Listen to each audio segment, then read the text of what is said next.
Hey, Walter Sorrells back with more tips for the knife maker. Today, a killer way to make your knives pop with Mosaic pins.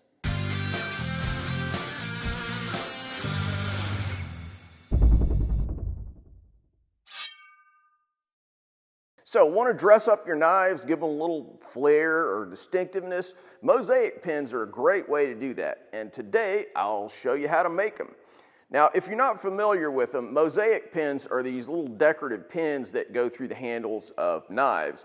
Now, I did a video many years ago about how to make them, but this video shows a bunch of improvements that I've come up with over the years that'll help you make them even easier and better. So the key to it is this right here. Now, admittedly, more gear required, but better result and much easier process. The basic idea is that we're going to take all these little tubes, various metal tubes made from brass, copper, stainless steel. You could use nickel, silver, you could use titanium, whatever.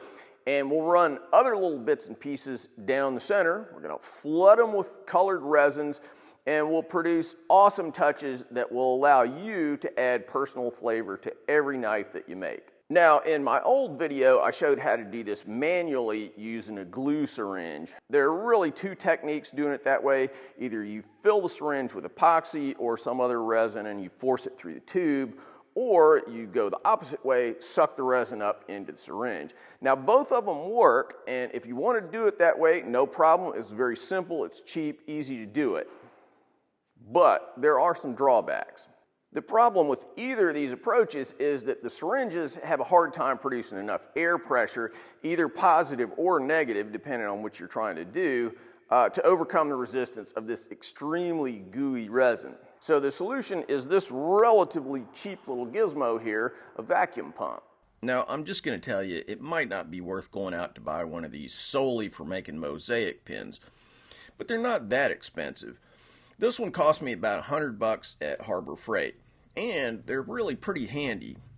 I use them for Kydex sheath making and for other resin related things like making stabilized wood handle scales. It's the sort of gizmo that once you get it, you'll find a ton of uses for it. Additionally, I'm using a 1/4-inch flexible vacuum hose, which mates perfectly with the 1/4-inch tube and gives you a good vacuum seal. Alright, let's go. Obviously, the first thing you need is a tube, but once you've got that, you need to come up with some sort of material to establish the pattern inside that little tube. One of the simplest and most effective patterns is made using 7 pieces of 1/16" round stock inside a 1/4-inch tube to produce a sort of floret design. The basic idea here is that the more contrasting materials you use, the more the design will pop. Copper against brass, brass against nickel, silver, that sort of thing. Now, in this case, we're using a thin-walled copper tube, the sort of item that's sold at hobby shops for model making, and you run the material down the tube. I like to put a little tape around the cluster of rods just to hold everything together. If you don't, they can sort of squash and it doesn't really look very good.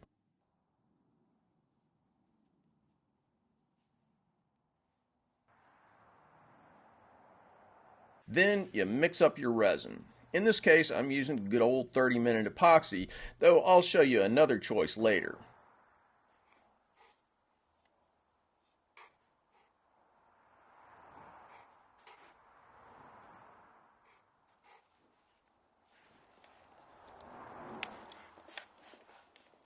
Once the epoxy's mixed, add a tint to it. Now, there are tons of different kinds of tints available out there, some specifically made for resin, some for guitar lacquer, some for paint. They're dry mixtures as well as wet ones. In my experience, as long as you mix them up pretty well, they all work. Though, if you use a lot of, say, the lacquer-oriented ones, they slow the curing of the epoxy or the resin by a fair amount. So, ideally, you'll use tints specifically made for resin.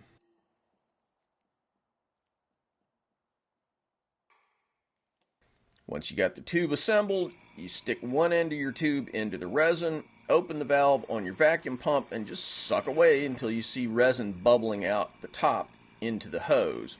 At that point, kill the vacuum and pull the tube out. And that's basically it.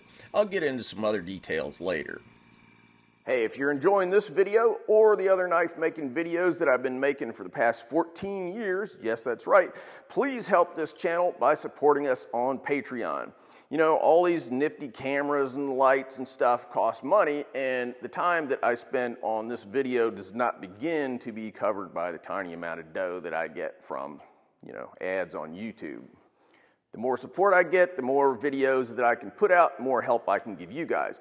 As a way of saying thanks for your support, I make plans for most of my builds available to my subscribers on Patreon. Patreon.com/Walter Sorrells. Oh, and by the way, if you've been thinking about getting started in knife making, but you aren't quite sure how to start, I'll be doing a free webinar next week, I think it is, with a big download, everything that you need to get started in knife making. All you need to do is sign up, links to all this good stuff in the cards and description. Let's back up and talk about what you can use to generate patterns with. Basically, any little piece of metal that'll fit in your tube. That simple. If it'll generate a pattern, it'll work. Today I'll use, as we've seen, small round stock, also a square tube, solid square stock, ball bearings, stainless steel wire rope.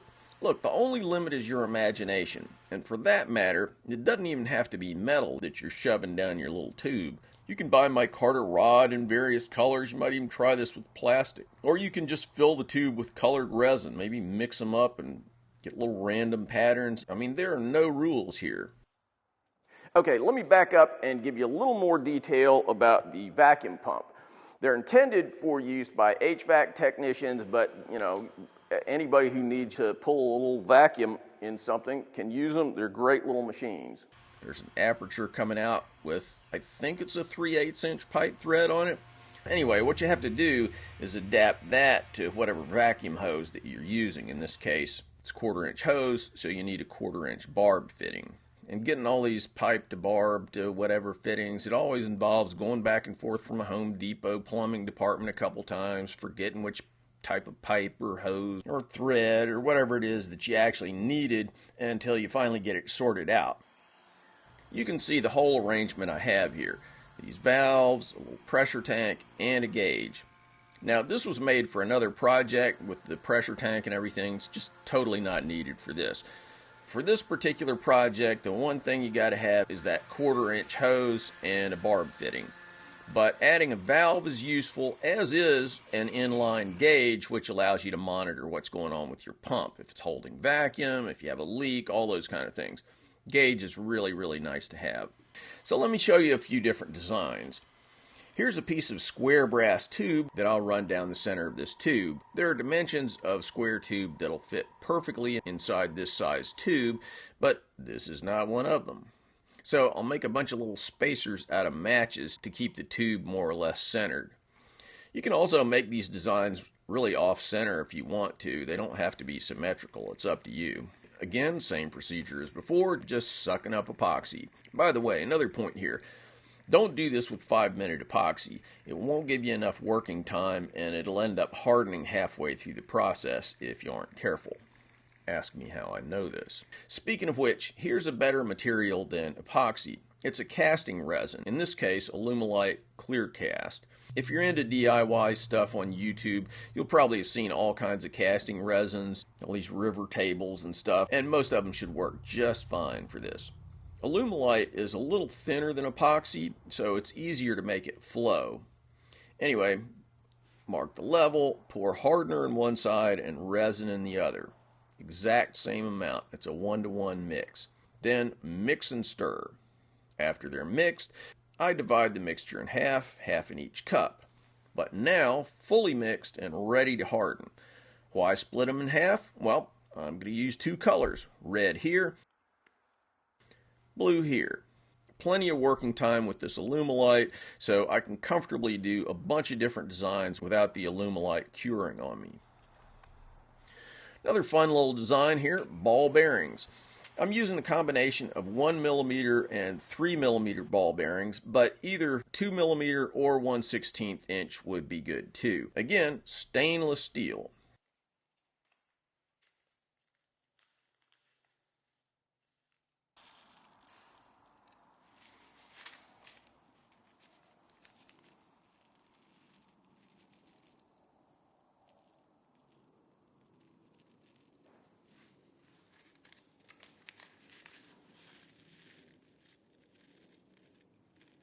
In order to keep the ball bearings from falling out the bottom, I stop up the end with a piece of wadded up screen. Capping it with screen's good too, which will keep your ball bearings from getting sucked out into your hose.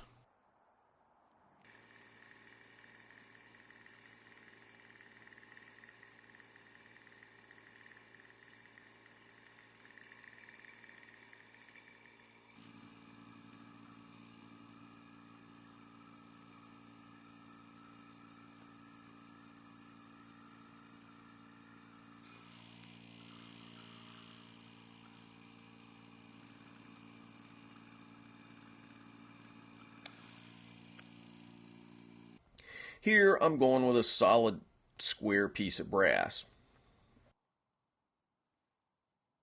And this is another fun one.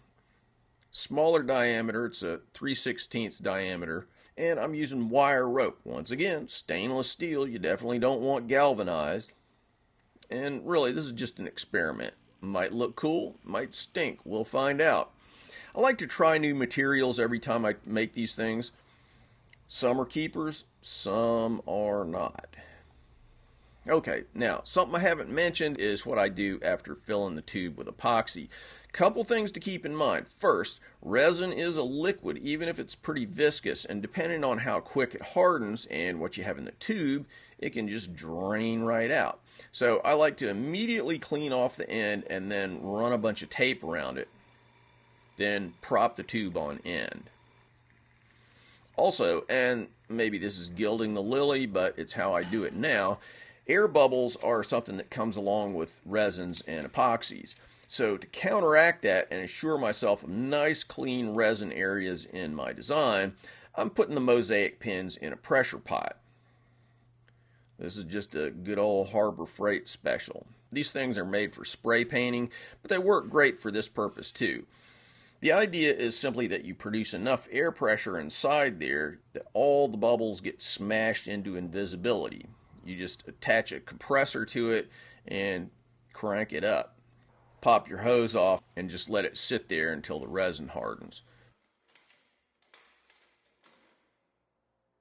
Pull them out, done. So let's take a look at how our designs came out.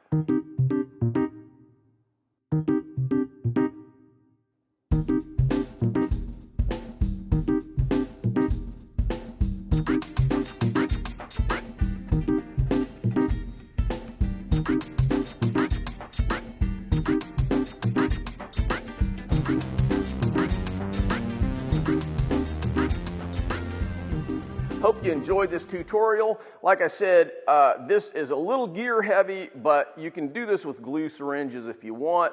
I'll give a link to the old video I did if you want to go that route, but honestly, there's really nothing there that you couldn't figure out from this video. Basically, you're just substituting one of these glue syringes for the pump and skipping the pressure pot. Everything else pretty much the same.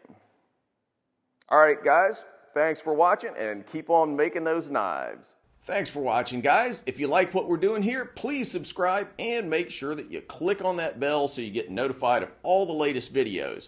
Want to buy a knife from me? Check out my modern blades at tacticsarmory.com. Digging the channel? You can support our video making efforts on Patreon. You know, I've been banging away on these videos for like 10 years, so I hope you'll show some love for all that hard work. Link in the cards and descriptions. Finally, if you're interested in making Japanese swords, check out my full line of Japanese sword videos where I show how to forge Japanese swords as well as how to polish them and how to make fittings, handles, and scabbards. WalterSorrellsBlades.com.